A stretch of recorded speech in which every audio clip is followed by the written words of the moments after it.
What was the scariest we need to leave now gut feeling that you've ever experienced?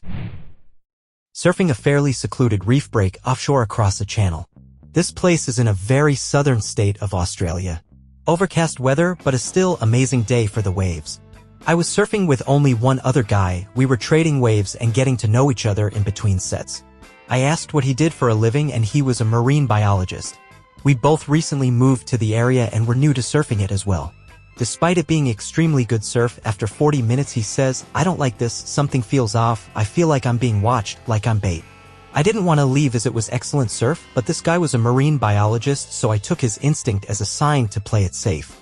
We paddled back across the deep channel together as quickly as we could without panicking and walked the 15 minutes trek back to the car park talking shit the whole way. I got his mobile number for future surfs together given how small town it is here and not knowing anyone. We noticed a 15-feet inflatable boat pull up near the reef and hang around for a bit without much thought. Later that night, while looking at my social media, I read about 3 fishermen at the same location we were at that morning, at the same time, in their boat as they pulled up to check their cray pots on the beach side of the reef. They were circled twice by a great white shark that was as big as their boat. That guy most likely saved me from a horrible experience that day. I messaged him with the link to the Facebook page with the comments regarding their experience. Chills ran through my body for a good 20 minutes. He was adamant he felt the presence of something, and he was right. Years ago, when I was still living at home with the parents, I drove home around 2 a.m. As I parked my car, I noticed a man walking down the street. I decided to wait until he passed my car and was far enough for me to get out, however. Instead, he passed my car and hid behind the van that was directly parked behind me. I guess he did not think I was paying attention to him. So I called my dad, who was asleep, to come down and get me. He did, and when the guy saw my dad, he immediately ran away. I was lucky. Years ago, before cell phones, I was driving home from dropping my husband at the train at 4:30 a.m. Only me and one other car on the road. He started turning where I turned twice, so I didn't go home. I went to an all-night gas station and called the police. I gave them a description of his car. 3 weeks later, he was arrested. Turns out he was following women home and driving past their house and doubling back to rape them. No one had noticed his car. I'm glad I paid attention. I was in Taco Bell with my daughter and I saw a guy come in and back out with a t-shirt over his hand. I told her to dump her tray and get moving. We went out to the car quickly and left. Found out later on the news that the guy robbed the place with the gun hiding under his t-shirt. I bartended, and years ago I kicked this guy out because he was acting very strange, muttering under his breath that he would kill my other customers, just really hostile. He had missing fingers on one hand and he was kind of a bigger guy. After bar close, I was almost finished counting money, so like an hour after everyone left, and I was just about to leave and I had that gut feeling. I looked out the window and that guy was standing on the corner watching me in a ski mask. I know it was him because of the build. As soon as I grabbed my phone, he took off, but the cops know who he is. Now he has a vendetta out against me and he's well known around town. He's fucking nuts. That sucks. Hope you were able to protect yourself. Can be scary. We just recently kicked out this other kid who beat the shit out of his girlfriend. Not at our bar, but for other reasons, and he came back and beat up one of our customers and got in our bartender's face. Some people are scary. And yeah, I hate thinking about if I never had that gut feeling. Like if I never looked up and saw him, I was just about to walk out the door. Who knows what would have happened? When we were in our teens, my sister and I were walking our dog in our local forest area very close to our childhood home. We were about to leave and had just clipped our dog back up when a lady appeared out of nowhere and started chatting to us. She was odd. She told us her dog would love some socialization with our dog and could we go back with her for 5 minutes. What I hadn't clocked, but my sister had, was that her dog was nowhere to be seen.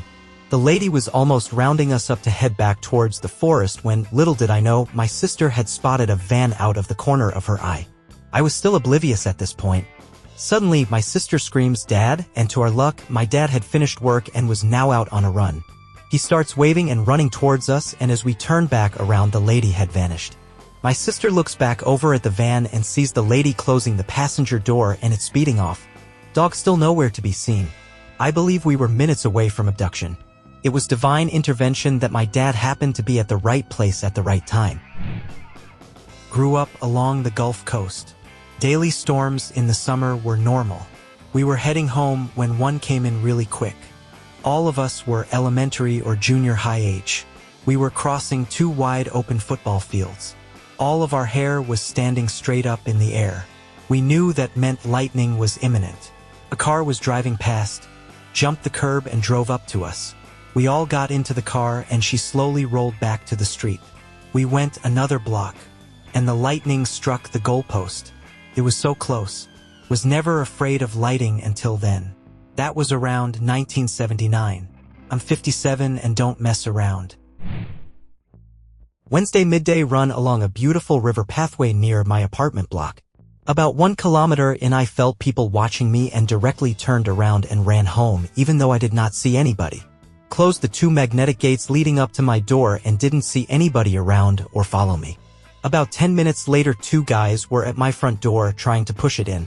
I was luckily on the other side of the door at that moment and pushed it back closed with all my force and began screaming. I managed to security lock the front door and text my apartment block for help. I was on the 2nd floor and they obviously watched which apartment I went into. Looking back at the apartment's security cameras, they were able to see the 2 guys pull apart the magnetic security gates, 2 of them. The block then quickly changed the gates to a mechanic lock that cannot be pulled apart. My wife and I used to live in rural exurb outside a large metropolitan area. We were on an interstate about halfway between the city and our home when my wife, who was 6 months pregnant, started having contractions. At the next off-ramp, I turned around and headed back towards the city, planning on heading for an ER. I took the very first exit on the outskirts of the city. It was pretty desolate. The only thing on the 2-lane road were a couple of rock quarries that were empty after dark. There wasn't much light on the winter-darkened evening. I pulled into a gravel turnout just south of the off-ramp, pulled to a stop leaving the engine running, and turned my full attention to my wife. A few minutes passed before my attention was grabbed by a car parked across the turnout turning their headlights on with high beams. My wife grabbed my arm and said, "We've got to get out of here." And I was like, yeah, so I dropped it in gear and hauled ass down that 2-lane road towards the city. The other car gave chase for a while, but I was flooring my car. I drove a Dodge Stratus. Eventually, we got into civilization and the other car turned around and fucked off. We spent the night in the hospital, narrowly avoiding the premature birth of my son. He's 17 now. We guessed I didn't notice that my headlights were shining on a drug handoff, my attention being on my wife, and it pissed the other people off. But who knows, crazies are everywhere. Thanks for listening to the end. Like, subscribe, and leave a comment. See you later.